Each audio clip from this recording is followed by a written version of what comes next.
Yes, आज हम करेंगे चैप्टर 11। चैप्टर 11 क्या कहता है? चैप्टर 11 के अंदर हम बात करेंगे जो इनिशियल हुक लगेगा स्ट्रेट स्ट्रोक्स के अंदर और कर्व्स के अंदर। जो हमारा कर्व्स और स्ट्रेट स्ट्रोक्स हैं उसके अगर इनिशियल स्टार्टिंग के अंदर हुक लग जाता है वो हम आज एक्सप्लेन करेंगे। आज जो हमारा चैप्टर रहेगा चैप्टर 11। तो चैप्टर 11 के अंदर जो हमारा हुक लगेगा इनिशियल हुक वो किस पे लगेगा हम बात करते हैं। जो बुक की डेफिनेशन है, पहले मैं आपको डेफिनेशन बताता हूँ फिर मैं आपको एक्सप्लेन करता हूँ। The liquids R and L हमने फर्स्ट चैप्टर के अंदर किया था, जो था कि जो लिक्विड्स क्या होते हैं, जो आर और एल के स्ट्रोक को लिक्विड्स कहते हैं। जैसे पीबीटीडी चेजे जो स्ट्रेट स्ट्रोक हैं उनको एक्सप्लोइड्स, जो कर्व स्ट्रोक हैं उनको कॉन्टिन्यूएंट्स, जो हॉरिजॉन्टल स्ट्रोक हैं उनको हम नेसल्स जैसे एम एन इंग, और जो एल और आर हैं वो हमारे क्या हैं, लिक्विड्स हैं। डेफिनेशन आ सकती है। तो ये कह रहा है कि the liquids R and L, liquids कौन से होंगे? सिर्फ दो, आर और L. Frequently bend with another consonant so as to form a double consonant। R और L ब्लेंड्स करेंगे, मतलब कि इनिशियल इनके साथ हुक ऐड होगा तो ये हमारे क्या बन जाएंगे, पर, बर, टर, डर। और ऐसे ही अगर L का हुक अटैच होता है तो क्या बन जाएगा, पल, बल, टल, डल। अब मैं आपको एक्सप्लेन करता हूं। आर जो हुक है ना, अगर R hook to straight stroke, अगर आर हमारा, हम बात करेंगे आर और एल की। पहले आर स्ट्रेट स्ट्रोक के साथ, फिर आर कर्व स्ट्रोक के साथ क्या फॉर्म देगा, फिर हम बात करेंगे कि एल है वो स्ट्रेट स्ट्रोक के साथ क्या फॉर्म देगा, और स्ट्रेट और एल हमारा कर्व स्ट्रोक के साथ क्या वर्ड की प्रोनाउंसिएशन देगा।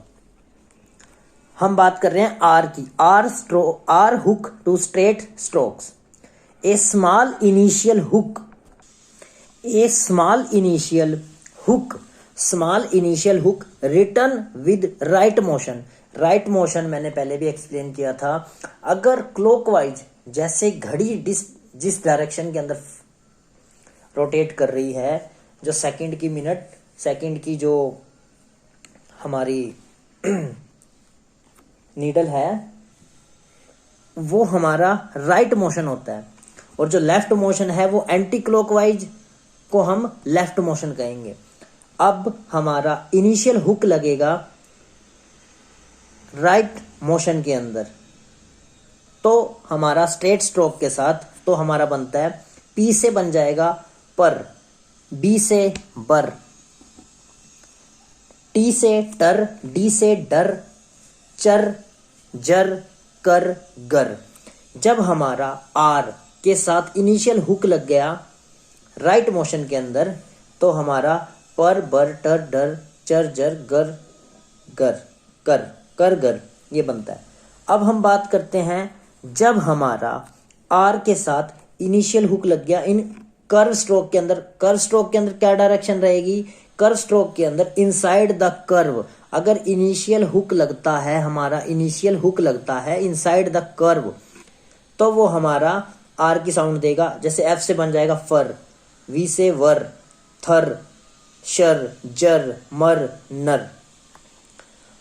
अब हमारा एल जो है, एल की डायरेक्शन क्या है, अब हम डिफरेंस करके करेंगे। जो हमारा आर है वो हमारा अगर स्ट्रेट स्ट्रोक के साथ लगता है और अगर उसका मोशन राइट मोशन है, क्लॉकवाइज मोशन है, तो वो साउंड देगा पर, बर, डर। और अगर हमारा स्ट्रेट स्ट्रोक के साथ मोशन लेफ्ट मोशन है तो वो हमारा साउंड देगा पल, बल, टल, डल। पॉइंट निकल के क्या आता है, जो हमारा अगर स्ट्रेट स्ट्रोक के साथ आर लगेगा तो राइट मोशन, साउंड पर, बर, टर, डर, चर, गर। अगर हमारा स्ट्रेट स्ट्रोक के साथ मोशन लेफ्ट, तो अगर मोशन लेफ्ट है तो हम ऑटोमेटिकली उसको एल रीड करेंगे। अगर मोशन राइट है तो हम उसको आर रीड करेंगे। मोशन लेफ्ट एल की साउंड, पल, बल, टल, डल, कल, गल, चल, जल। और अगर हमारा कर्व स्ट्रोक है, कर्व स्ट्रोक के अंदर इनिशियल हुक लग गया, स्मॉल हुक लग गया, तो हमारा आर की साउंड देगा। अगर यही हुक हमारा बड़ा लगता है, large initial hook written inside the curve adds L, वो हमारी एल की साउंड देगा। अगर इनिशियल हुक स्मॉल है इनसाइड द कर्व, वो भी इनसाइड द कर्व है, इसीलिए जो स्ट्रेट स्ट्रोक थे उसके अंदर मोशन लेफ्ट राइट, इसीलिए अगर राइट मोशन क्लॉकवाइज मोशन तो हमारा साउंड थी आर की, पर, पी से पर, बी से बर। लेफ्ट मोशन एंटी क्लॉकवाइज मतलब की, तो हमारी साउंड थी एल की। अब कर्व स्ट्रोक के अंदर दोनों ही जो हमारे हुक हैं वो इनसाइड द कर्व लगेंगे, इनसाइड द कर्व लगेंगे। तो अब हमने इसको आगे हमने मतलब कि पिटमैन शॉर्ट हैंड ने इसको डिफरेंशिएट किया, इसको उससे अलग किया कि दोनों इनसाइड हैं, तो एक को इनिशियल स्मॉल हुक, एक को इनिशियल लार्ज हुक। जो हमारा स्मॉल हुक है वो हमारी साउंड देगा आर की, फर, बर, टर, थर, जर, शर, मर, नर, इसकी। अगर यही initial hook large initial hook, ये हमारी साउंड देगा एल की, एफ से फल, वी से वल, थल, छल, मल, नल, ये हमारी साउंड होगी एल की।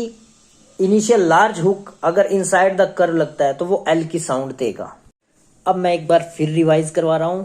स्ट्रेट स्ट्रोक के साथ अगर राइट मोशन हो तो हम स्ट्रोक, जो भी स्ट्रोक हो, प्लस में आर की साउंड रीड करेंगे। स्ट्रेट स्ट्रोक की ही बात कर रहे हैं। अगर लेफ्ट मोशन हो तो हम स्ट्रोक के साथ पी, बी, टी, डी, कोई भी स्ट्रोक हो उसके साथ एल की साउंड रीड करेंगे। इसका उल्टा भी होगा। अगर किसी स्ट्रोक के साथ एल लगा है तो उसका मोशन लेफ्ट, अगर किसी स्ट्रोक के साथ, स्ट्रेट स्ट्रोक के साथ अगर आर लगा है तो उसका मोशन राइट। अगर हम बात करते हैं कर्व स्ट्रोक। कर्व स्ट्रोक के अंदर स्मॉल हुक आर के लिए, लार्ज हुक एल के लिए। स्मॉल हुक लगा है तो स्ट्रोक को हम स्ट्रोक प्लस में आर की साउंड के साथ रीड करेंगे, और अगर लार्ज हुक लगा है तो स्ट्रोक प्लस में एल की साउंड। कभी भी, मेन पॉइंट क्या है, कभी भी जो हमारा आर अपवर्ड जा रहा है जो, उसके साथ इनिशियली आर की हुक नहीं लगेगी। मेन पॉइंट एक। दूसरा, जो शर है वो ऑलवेज रिटर्न डाउनवर्ड, और जो शल है वो always return potential, always return upward. ये हमारा हुक का, स्ट्रोक का, ये चैप्टर 11 है। इसका मैंने आपका ओवरव्यू दिया है।